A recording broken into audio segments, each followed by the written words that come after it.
Group जी दे रखा है और उसमें जो ऑर्डर पेयर आ रहे हैं, लेकिन जो ऑर्डर पेयर हैं ये इसके कॉन्स्टिट्यूएंट्स जो हैं वो रियल नंबर हैं और फर्स्ट एलिमेंट आपका नॉन ज़ीरो होना चाहिए, यानी कि ए नॉट इक्वल टू ज़ीरो।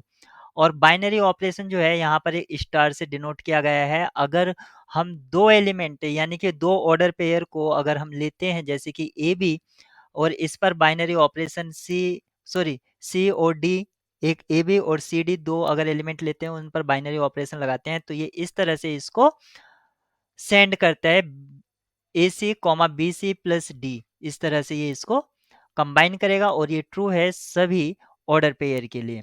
तो हमसे पूछा गया है कि टू और थ्री का इनवर्स क्या होगा। किसी भी एलिमेंट का इनवर्स निकालने के लिए सबसे पहले हमें ग्रुप की आइडेंटिटी पता होनी चाहिए। और ग्रुप की आइडेंटिटी क्या होता है कि एक ऐसा एलिमेंट जिसको हम ई से डिनोट करते हैं, अगर एक ग्रुप के एलिमेंट के साथ उसको ऑपरेट करा दिया जाए तो वो सेम एलिमेंट रिटर्न करता है।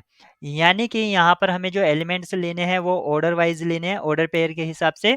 तो हम ले लेते हैं एक एलिमेंट ए बी है और आइडेंटिटी एलिमेंट को हम सी डी मान लेते हैं। अगर इनको ऑपरेट कराएंगे तो एलिमेंट रिटर्न होगा, यानी कि सेम एलिमेंट ए बी।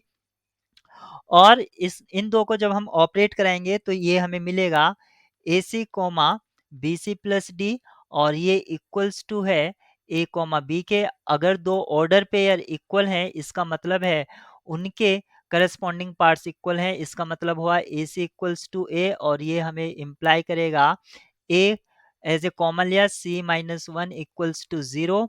क्योंकि ए तो आपका नॉन ज़ीरो है, इसका मतलब हुआ सी इक्वल्स टू वन, यानी कि सी की वैल्यू हमें मिल गई है। दूसरा जो ऑर्डर पेयर का पार्ट था वो था B C plus D equals to B हो गया है। यहाँ से भी आप बी कॉमन ले लीजिए तो ये होगा C minus one plus D equals to zero. C का वैल्यू वन पुट कर दीजिए तो one minus one outside B है plus D equals to zero. इसका मतलब हुआ है कि डी की वैल्यू जो है वो जीरो है।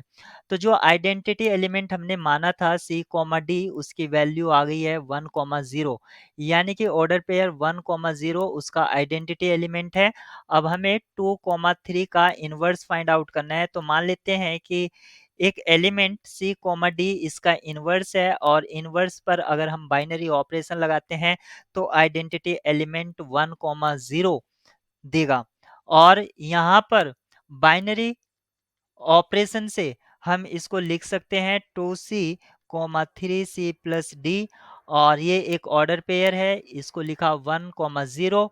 फिर से दो ऑर्डर पेयर बराबर हैं, इसका मतलब हुआ two C equals to one, इसका मतलब हुआ सी इक्वल्स टू हाफ। और यहाँ से हुआ three C plus D equals to zero. Three C plus D equals to zero, C का वैल्यू आप हाफ रख दीजिए तो आपको यहाँ से डी का value minus three by to मिलेगा। यानी कि जो आपका इनवर्स था सी डी वो क्या मिल गया है, half comma minus three by to. आप देखिए एक किस ऑप्शन से मैच कर रहा है, half comma minus three by two option C से मैच कर रहा है, तो इसका करेक्ट आंसर होगा।